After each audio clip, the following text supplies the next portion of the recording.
Siya po ang famous born again. I mean, nung sinabi ni Jesus yun, no? Sa John 3:15, sinabi ni Nicodemus, paano ko maliligtas? Paano ko magkakaroon ng kaligtasan? Diba? Sabi ni Jesus, you need to be born again. Una nating nabasa sa John 3:15, the famous born again. Makikita natin si Nicodemus is a Pharisee, a teacher, and a ruler among Jews. He acknowledged na si Jesus ay may unique ability and authority na manggagaling lamang sa Diyos. Sa John chapter 3, makikita natin, pumunta si John gabi. Bakit?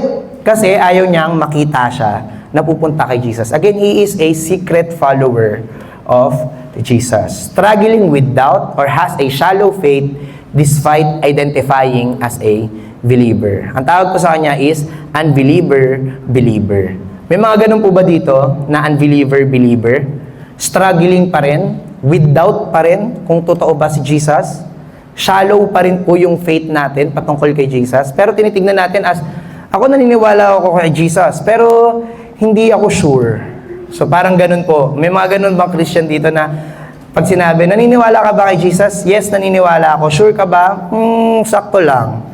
Medyo-medyo. No, yan si Nicodemus, the unbeliever-believer. Tapos pagdating po sa chapter 7, 37 at 35, pinakilala si Nicodemus again. Nakita ulit si Nicodemus. Yun na yung gustong papatay na siya ng mga council, ng mga Pharisees. Kasi sa kung ano-anong sinasabi ni Jesus na siya daw ang anak ng Diyos at nagagalit ang mga Pharisee doon. Pero si Nicodemus ay nagsabi, sabi niya, hindi ba't labag sa kautusan natin na hatulan ng isang taong hanggat hindi siya nalilitis at inaalam kung anong ginawa niya? So medyo nag-oppose ng konti si Nicodemus. Hindi sinabi ni John kung si Nicodemus ba talaga ay gustong protektahan si Jesus, pero ang malinaw, pagdating ng verse 52 po, doon sa John chapter 7, ay minak siya at saka dinismiss ng mga fellow Pharisees niya. Still, we cannot see dito sa chapter 7 kung ang standpoint ni Nicodemus ay talagang naniniwala na talaga siya kay Jesus. Kung talagang gusto niyang protektahan si Jesus. Until John chapter 19. Nagdala si Nicodemus ng 75 pounds or 35 kilo ng pabango na gawa sa pinaghalong mira at aloe. At sabi po nila, yung ganitong kalaking pabango ng that time is extravagant. So, ibig sabihin, enough na yon para sa royalty, para sa hari, sa burol ng hari. So, ganun, ibinigay ni Nicodemus. At mahal po yung pabangong ito. Sina Jose na taga-Arimatea at Nicodemus, pwede nating tawaging silent follower or Christian. Pero anong nangyari?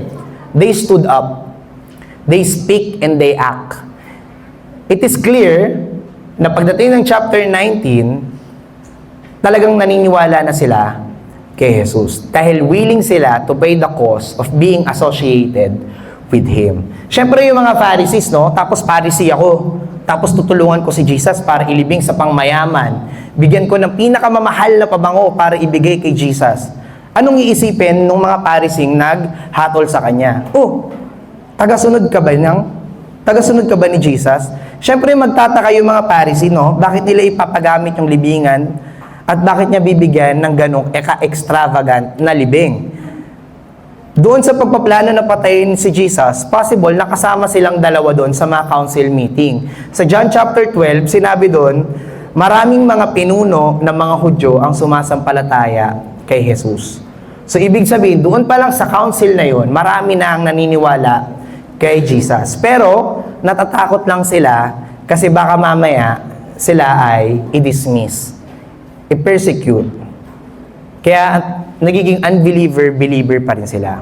Pero, nung time na yon na inilibing si Jesus, merong nag-broke ng silent at ipinalabas ang kanilang genuine heart na talagang tagasunod sila ng Panginoong Jesucristo. They stood up. And meron silang courage para harapin at kausapin si Pilato, para hingiin ang katawan ni Jesus. They take a risk for Jesus Christ. Ganoon nila ipinakita na talagang naniniwala sila sa Panginoon. Tayo po ba? Are we sure? Ano po ba tayo? Willing po ba tayo mag-take ng risk para sa ating Panginoong Jesucristo? Pag may dumating po ba dito na ipe-persecute tayo, kaya po ba nating manindigan na ako ay naniniwala sa Panginoong Hesukristo? Kagaya ni Jose na taga-Arimatea at ni Nicodemus, na sa gitna ng persecution kay Jesus Christ, they stood up. Pinakita nila na sila ay mananampalataya ng Panginoon. Lumabas sa kanila ang kanilang paniniwala at pananampalataya sa Panginoong Hesukristo. And I believe, and always believe, na ang totoong mananampalataya ng Panginoon ay lalabas at hindi kailanman maitatago. Amen po ba? Kahit na sa gitna ng takot at pangamba, ang totoong mananampalataya at nagtitiwala sa Panginoon ay hindi kailanman masesekreto. And to answer the question, paano nga ba nakakaapekto ito sa buhay natin? Ang paglibing ng Panginoong Hesukristo ay paglitaw ng ating pananampalataya sa Kanya. Pagtayo sa ating pinaniniwalaan at pagtindig sa katotohanan. It also shows na until nung mamatay si Jesus Christ, God is in control. He will put courage doon sa puso ng mga mananampalataya. He will expose the true and genuine faith of the believer, and He will raise the follower of Christ. Kahit pa inilibing ang ating Panginoon, still naglilitawan naman ang mga taong nananampalataya sa Kanya. At ngayon po, lumitaw ang lahat ng taong mananampalataya sa Kanya. Amen ba? Tayo po ba ay mananampalataya ng Panginoong Hesukristo? Amen, no? Tayo ay lumitaw nung time na inilibing ang Panginoon. Tayo ay naligtas nung time na namatay ang Panginoong Hesukristo. In conclusion po, pwede na po tayong huminga. Yan, parang umiti bigla lahat ng sila. In conclusion, gumanon na. Biro lang po. Pero tayo po ba ay natututo? Ayan, balikan po natin yung verse 35, yung sinabi ni John. In conclusion, nakita ko mismo ang pangyayari at isasalaysay ko ito sa inyo. Totoong nangyari ito, kaya alam kong totoo ang sinasabi ko. Isinasalaysay ko ito upang sumampalataya rin kayo. Lahat ng nangyari ay na-fulfill at may backup ng scripture. Ang death and burial of Christ is true and science proven. He is really the Christ. Nakita ng mga sundalo ng dalawang magnanakaw, nina Jose at Nicodemus, at ng iba pang mga nakasaksi. Hindi po ba napakagandang regalo ito sa atin ng Panginoon? Importanteng sigurado po tayo sa ating pananampalataya. Yan yung sinasabi ni John, sigurado siya. At dapat tayo din, sigurado sa ating pananampalataya. Sapagkat ito ang ating kaligtasan at ito ang katagumpayan sa kamatayan. Gusto ko po kayong tanungin, ibinigay niyo na po ba ang inyong buhay, ang inyong kasalanan, kasama ni Kristo na ipinako sa krus? Ipinako niyo na rin po ba ang inyong kasalanan sa krus? Tinapos mo na ba ang kasalanang umaalipin sa iyo ngayon? Ikaw ba ay sekreto pa rin Kristiyano sa harap ng iyong pamilya, kaibigan at ibang tao? Mga kapatid, alalahanin natin palagi ang pag-ibig na ginawa ng Diyos sa atin. Huwag lang tuwing mahal na araw, paalalahanin natin kung paano siya namatay. Huwag lang every Sunday, pag may preaching tungkol sa kung paano siya namatay. Kundi every day. I encourage everyone to remember Christ every day. Anong ginawa niya sa atin? Kung paanong ang kamatayan niya ang naging dahilan at naging daan ng kaligtasan at kapatawaran at manindigan tayo dito sa ating pananampalataya. Ipakita natin sa lahat ng tao kung sino ang Panginoon na ating pinaniniwalaan. We are Christ's banner bearer. Bit-bit po natin ang pangalan ng Panginoon. Mula nang ating ideklara na tayo ay tagasunod ng Panginoong Hesukristo. Huwag nating hayaan na masira ang magandang ginawa at magandang pangalan ng Panginoon. Kaya sa aking mga kapwa mananampalataya, please po, magkaroon po tayo ng character development sa Panginoon. Hayaan po natin na ang Panginoon ang bumago sa atin. Huwag po tayo ang maghari sa ating sarili. Ipako na natin ang ating sarili at hayaang si Kristo na ang manahan sa atin. Huwag tayong maging dahilan para katisuran o mawatak-watak ang katawang binuo ng Panginoon. Magkaisahin po natin ang lahat sa pag-ibig na ipinaranas ng Panginoon sa atin. Tignan po natin ang Panginoon nung namatay siya at tanungin natin ang ating sarili. Aking bang pinahahalagahan ang kapatawaran na binigay ng Diyos sa akin? Palagi pong tanungin natin sa sarili niyan. Again, we are Christ's banner bearer. Bitbit po natin yung paniniwala natin. Sinasabi po natin na naniniwala ako kay Jesus Christ.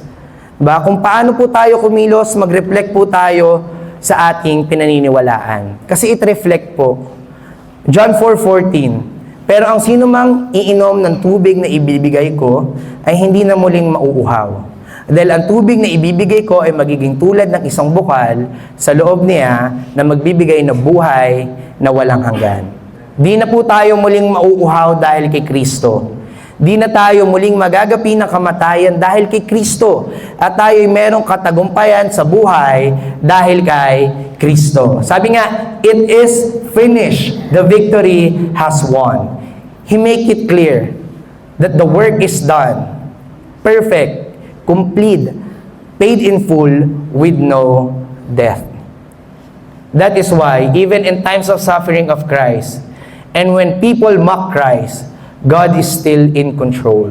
And the glory of God at the Calvary still reign supreme. Christ make us righteous in front of God. We are not deserving of His grace, but because of His unconditional love, we are saved, and the wrath of God has been satisfied. Tapat ang Panginoon sa kanyang salita. Lahat ng bagay na kanyang winika ay mangyayari at panghawakan natin ang pangako ng Panginoon na siya ay babalik at tayo makakasama niya habang buhay. Hindi po mananatiling patay at nakalibing ang Panginoon dahil ang Panginoon po ay nabuhay namang muli. Kaya nga mga kapatid, gaya ni Juan, maging isa tayong buhay na patotoo.